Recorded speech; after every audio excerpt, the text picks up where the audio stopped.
नमस्कार दोस्तों, आज हम लोग बात करेंगे शेयर मार्केट की हिस्ट्री के बारे में। शेयर मार्केट स्टार्ट कहाँ से हुआ, कब हुआ, किस टाइप से हुआ। शेयर मार्केट की हिस्ट्री के बारे में जानने के लिए इस वीडियो में पूरे अंत तक बने रहिए। शेयर मार्केट का शुरुआत आज से करीब 400 साल पहले 16वीं ईस्वी में हो चुका था। उस टाइम पे एक कंपनी थी, Dutch east India company, like British east India company के जैसे ही।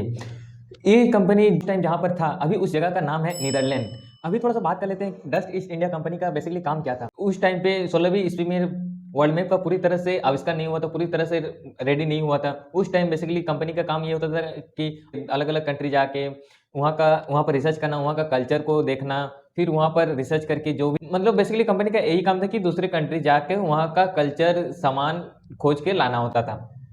और उस काम को करने के लिए उस टाइम किसी के पास इतने पैसे नहीं होते थे जो इस काम को कर पाए।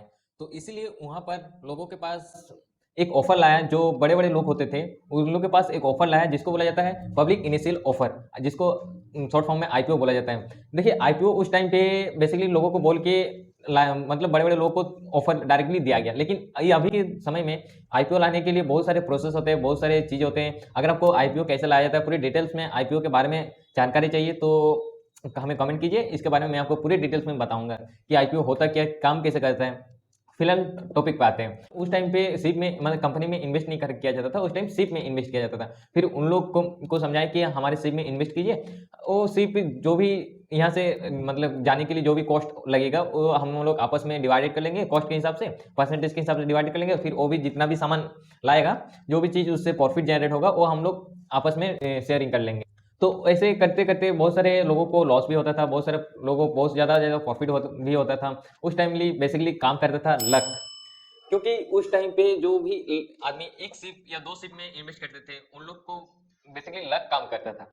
उस टाइम पे उतना अच्छा कम्युनिकेशन सिस्टम नहीं होता था, जिसके कारण से जो सिप जाते थे वो रिटर्न आते भी नहीं थे। मतलब कुछ कुछ ऐसे भी सिप थे जो रिटर्न आते भी नहीं थे। इसका रीजन यही था कि उतना अच्छा उस टाइम पे कम्युनिकेशन नहीं, सिस्टम अच्छा नहीं था, क्योंकि हजारों किलोमीटर दूर उन लोग को जाना होता था। फिर उतना अच्छा कम्युनिकेशन सिस्टम नहीं होने के कारण मतलब अपना प्लेस में आ नहीं पाता था। उसके कारण से जो भी सिप, जो भी इन्वेस्टर उसमें इन्वेस्ट किए होते थे उन लोग को उसका पैसा नहीं मिलने के कारण लॉस में आ जाता था।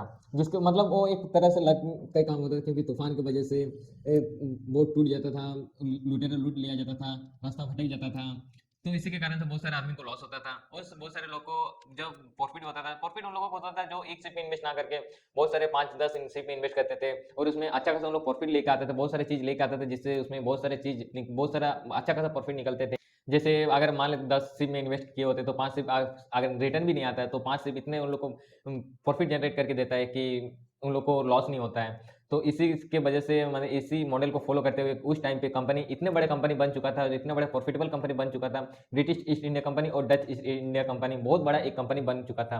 पूरे वर्ल्ड के कंपनी ने इसी मॉडल को फॉलो करते हुए इस चीज़ को किया और पाया कि इसमें बहुत अच्छा प्रॉफिट जनरेट होता है, कंपनी को भी प्रॉफिट होता है, प्लस आपका इन्वेस्टर को जो इसमें पैसा लगाते हैं उनको भी अच्छा खासा पैसा रिटर्न मिलता है।